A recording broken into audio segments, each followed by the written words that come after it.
Hey there, it's Wayfair here, where delivery and setup are as easy as a few taps on your phone. You're relaxing in an old hammock, scrolling Wayfair's app, when you spot it, a brand new patio set. Next thing you know, Wayfair delivers it right to your patio and sets it up. Oh, you need a new grill too? All right, Wayfair's got you covered. With Wayfair's Room of Choice delivery and fast expert setup on qualifying orders, life gets a little easier.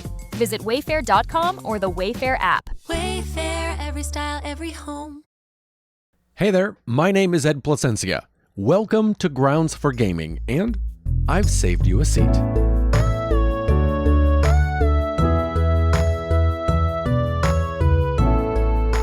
Wow, is there a lot to talk about this week? Well, the answer is yes.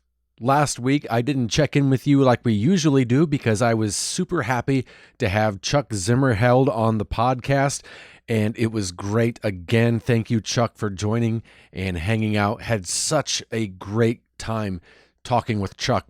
As soon as we finished, I couldn't wait to get in and edit it and just live out the conversation again. It was such a good time. So because last week we had that conversation with Chuck, I didn't get a chance to touch base with you and see how you're doing, what you've been up to. What are you drinking this week? Surprise, surprise, I'm drinking Square One Coffee Guatemalan blend.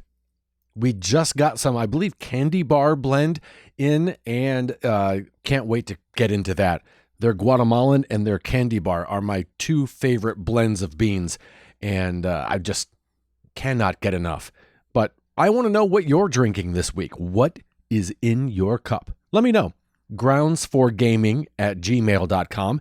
Hit me up on the socials, or, hey, check out the brand spanking new Grounds for Gaming Discord, link in the show notes. So gaming-wise, what have I been up to since we last chatted? Well, I rolled credits on 007 First Light, and that game was incredible. Gosh, it was so good. They absolutely nailed it. From the humor to the vibe to the gadgets to, gosh, everything that's in that game. I fell in love with it from the moment I started and didn't stop smiling the entire time. IOI really nailed it. You can definitely feel the Hitman influences in certain sections, but it didn't feel like a Hitman game overall. It felt like a James Bond game. And man, just everything about it, fantastic. There is a little bit of post-game content. You can kind of go in and do different challenges, see how you rank on the global leaderboards, not unlike what IOI did with Hitman, where you've got different things you can go in and try to do this and try to do that. And man, I fell off that hard. I tried a couple of the challenges and was like, you know what, this isn't as fun as the game. And I got my fill and am happy with that. I've been tempted to hop back in and start the campaign over just because it was so much fun to do. I haven't yet, but it was such a good time. I cannot recommend that game enough. IOI absolutely nailed it. I said multiple times, the facial animation on the NPCs, probably the best I've ever seen in a game. Definitely the best non-cutscene facial animations I've ever seen in a game. Just absolutely fantastic. Really, really well done on all counts. Had such a great time. I think at various points in the game, I think I suspected everybody in the game except for James Bond was the bad guy. And that's just a sign of the writers keeping me on my toes. Just a lot of fun. So a huge, huge kudos and congrats to that entire team. I was super happy to see the accolades it got, the reviews it got, how much it sold, because man, everybody that touched this game, that had their fingers working on this game, absolutely deserves every bit of recognition. When I finished with 007, I kind of went back to my usual. I played a lot of Overwatch. I'd seen a screenshot of a Sombro rework that may be coming in, and reading the description and her new reworked skills made me very nervous. The last time they gave her a major rework, just reading the description, I was like, oh gosh, I don't know if I'm going to like it. And I ended up really, really enjoying it. This one is even more of an, oh my gosh, I don't know if I'm going to like this at all. And Sombra is my highest ranked character as far as XP. And I decided to make myself a goal of I need to get her to 100, level 100 before this season ends, just in case they rework her and I never play her again. I want to get her to level 100. My highest ranked character, no one else is 100, and that was my goal. I was super close last Friday, but also had to cut my stream short on Friday because Sarah and I were going out on a double date night with my cousin Jim and his wife Jenny. So the clock was ticking. If I was going to hit 100, I wanted to do it on the stream. And we were sitting at level 99, and I was looking at the clock. I knew I had a deadline. I knew I had to stop the stream early so we can go on our date. And I did the gamer thing of, I think we can squeeze in one more game.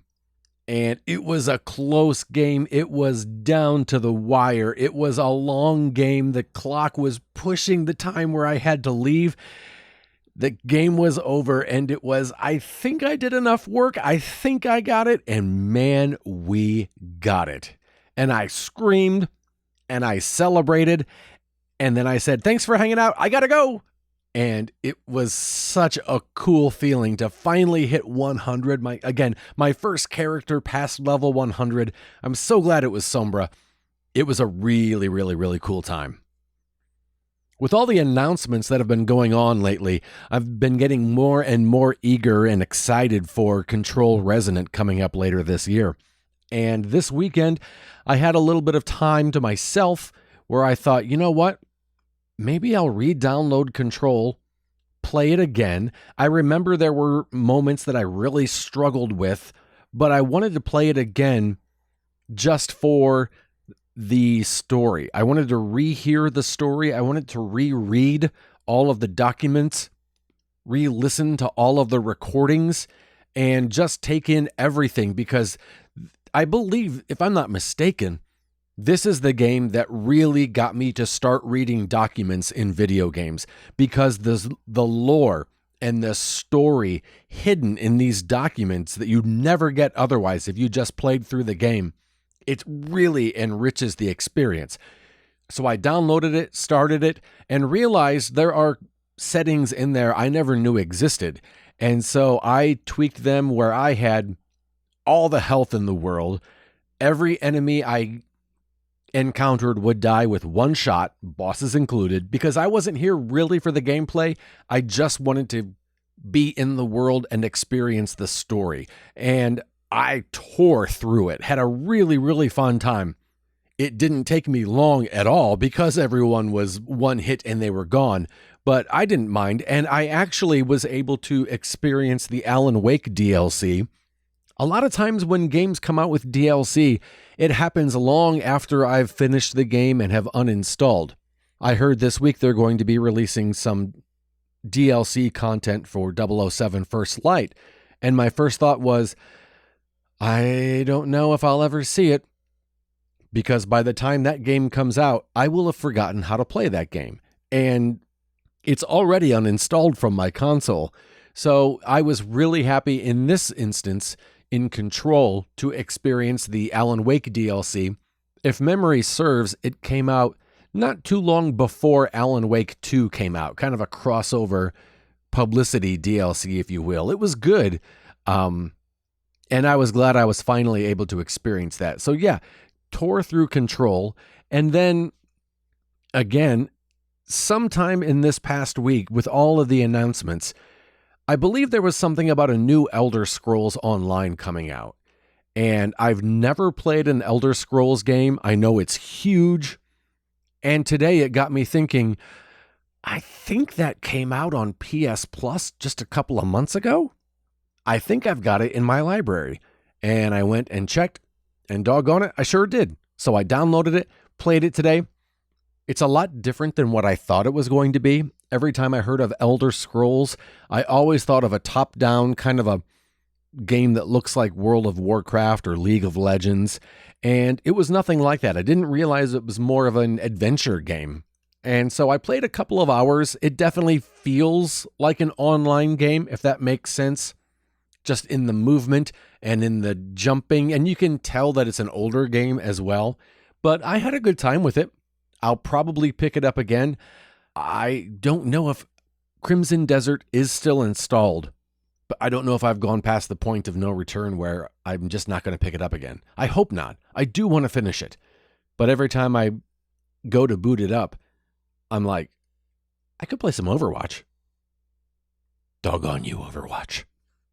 Speaking of all of the game announcements that came out this past week, I am not going to go down the list of every announcement that was made. There are people that can do it and give more insight into it than I'm able to. But I will go down the list of the games I wrote down as games that I'm interested in. I would love to pick them up and give them a try. Not that I will, not that I'll pick them all up on day one by any means, but these are the ones that caught my eye, and I just wanted to give a little shout out to each one of them. And so here we go. Starting off with the state of play that came out at the beginning of last week. Of course, Wolverine. I already knew I wanted to play Wolverine. I didn't need to see more gameplay. It was cool seeing a little bit, but I kind of tuned out because I want to save everything as a surprise the first time I play it. I don't need a long, extended gameplay anything. I know some people do, but it just wasn't for me. So I definitely kind of minimized that screen and had the noise on in the background, and that was it. Komuri looked really, really good. I felt bad that I didn't recognize the woman that was doing the speaking, but that game looks really cool. I was kind of surprised how one of the games really jumped out at me. Back in the day when I first was hanging out with my buddy Gabe in Nashville and Franklin, Tennessee, that was the era of the PS2. And I would go to his house, bring my PS2 over, and we would play the heck out of Stuntman.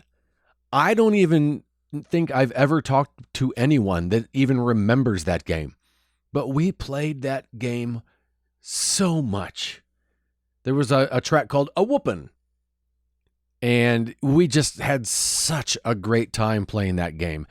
And seeing the trailer for Stuntman Hollywood come out, not only was it cool at first to hear the Miami Vice theme, and then wait, is that Kit from Knight Rider, and then the DeLorean, and what is this game?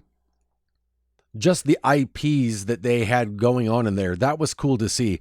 But then at the end, when it said Stuntman Hollywood, it kind of snuck out of nowhere and punched me in the gut. And I couldn't believe I was watching a state of play and almost in tears, not because of the game itself, but because of the memories that game brought up. And then also, gosh, I wish Gabe was here to see this. That would have been really cool. What would he have said? What would he have said? That was just really nice. Control Resonant, as I mentioned, looks interesting. Until Dawn 2 is, I'm a huge fan of that series. This isn't done by Supermassive, so I'm kind of I got my eye on you Until Dawn 2, but I'm just waiting to see. And finally, God of War La Fey, kind of the same thing as Wolverine. After just seeing a little bit, I was like, yeah, I want to play this. I did not need to see a 20-minute presentation. Again, I'd rather play the game for myself, and then I'll watch someone else play it on Twitch. If it's a game that I know I want to play, I don't want to see any of it. Let it be a surprise. And it was kind of the same thing. As soon as I realized, yep, I want to play this. I think they said this was going to be 20 minutes. I'm going to minimize this again and just let it be screams and sword sound effects as they swing in the air and stabbings and what have you. So definitely interested, just didn't need to see all of that. Summer Game Fest, some of the games that stood out to me, of course, were Alien Isolation 2. Man, I loved Alien Isolation. I believe it is the only what I call hide and seek game where you're somewhat helpless, hiding and crawling from the big monster. I usually do not enjoy those games, but Alien Isolation got me, and I saw it all the way to the end, and seeing this one, gosh, I'm nervous. I don't know if I can do it again. Jen Atlas, from the creator of Shadow of the Colossus and The Last Guardian, that looked really amazing. I'm very interested in that, as well as Crossfire. I was a little bummed just because it's the story of two agents on opposing sides that are abandoned or left behind on the battlefield and have to join forces in order to survive. And the whole time I'm watching the trailer, I just keep saying, please be co-op, please be co-op, please be co-op. Sarah would love to play this game. Please be co-op. And then at the end, they had the creators come out and they said, this is the return of the single player. And I was like, no, doggone it. I'm going to pick it up. I do want to play it. I just wish it was co-op. I've never played a Guild Wars game. I believe it's only on PC. It's not on PlayStation, at least. Seeing the trailer for Guild Wars 3 and seeing that it was coming out on PS5 made me very, very interested. And also it made me very, very proud. My good, dear, close friend Stancil has been working on that game for years, literally. And being able to finally see it, see what he's been working on, what he's been toiling away on, and man, that game looked beautiful. So congratulations, Stancil and the entire ArenaNet team on a really, really good trailer. It was very much worth the wait. There's a game called 1666 Amsterdam. Looks kind of like a kick-butt Salem witch trial type situation. And it looks really, really, really cool. But at least from the logos at the end of it, I think it's only for PC. The Steam and Epic logos were the only ones that popped up on the screen. So it looks really cool. I might miss this one just because it's a PC game and I'm not a PC gamer. But I still did want to point it out and draw attention to it because it just looks pretty nice. There's a game called The Blood of Dawnwalker that I'm very interested in, and the thing really that got me interested in it is the really nice article a few months ago that came out in Game Informer, really going a deep dive into this game, and I am, just reading that article, I'm on board with this. I kind of can't wait to get my hands on it, so it'll be, again, near the back half of the year, but The Blood of Dawnwalker really has me interested. And then finally, in the Summer Game Fest, The Wolf Among Us 2. I loved the first one. I just, from the beginning, loved it. And we've been waiting for this game for, gosh, how many years now? But it was just nice to see a trailer for it and see they're remastering the original. So hopefully that'll get some more people interested in it that may have missed it, all those years ago. But The Wolf Among Us 2, definitely something my eyes are on. Over on the Xbox, I got to tell you, Sarah and I love us some Gears of War. And seeing that Gears of War E-Day trailer was very nice. It's a console exclusive, and I haven't touched my Xbox in I don't know how long. I won't be getting it on Game Pass, but we love Gears so much, I am not against purchasing it. But I'm just very, very excited to have a reason to hop into Gears again, and the game looked really, really nice. There was a trailer for Fable, and I don't know that I've seen two trailers for this game that made it look like it was the same game. I mean, this was a very different vibe from the original trailer that had Richard Ayoade in it. So it's just interesting. I don't know anything about Fable. I didn't play the original games. So judging from this trailer, I don't know that it would have hooked me, but I'm already interested in it from previous trailers I've seen. So I don't know what to expect going in. I was really pleasantly surprised to see Resonance Plague Tale. I didn't realize what it was until the end of the trailer, and I thought, this looks really cool. And then Plague Tale came up, And it's definitely a lot more of my type of game as opposed to a Plague Tale and its sequel. So they've gone a slightly different route, it looks like, and I'm on board. Senua, I think I'm good on Senua games. I think I'm good. I wasn't a huge fan of the last outing, and seeing this, it looks fantastic visually, but I think I'm good. The next game that caught my eye was Crazy Taxi World Tour. Again, I've never played a Crazy Taxi game, but my buddy Gabe talked about that game very, very fondly. Not only did the game itself look like fun, plus that soundtrack in the trailer was a nice pick for sure. But this one, I gotta at least try it for Gabe, you know? Magicians, The Devil's Deal looked like it was right up my alley. Kind of a We Happy Few Dishonored vibe. I really like that art style. And using magic tricks to be your powers, that just looks really cool. I kind of dig that. I hadn't seen anything like that before, and I think I'm here for it. As I mentioned earlier, Elder Scrolls Online made an appearance, and they talked about a Thieves Guild. And again, never played it before, but a Thieves Guild, I just thought that sounded really cool and it sounded fun, and that's what made me download Elder Scrolls Online. Where Winds Meet is another game that they're adding more content and had a really nice trailer. And much like Crimson Desert, I loved my time with it, and that game is huge, and I never got close to the ending. But man, I really enjoyed Where Winds Meet. I could never believe it's a free-to-play game. And it is massive. It is so huge. There's so much to do. You really get your bang for your buck with that one.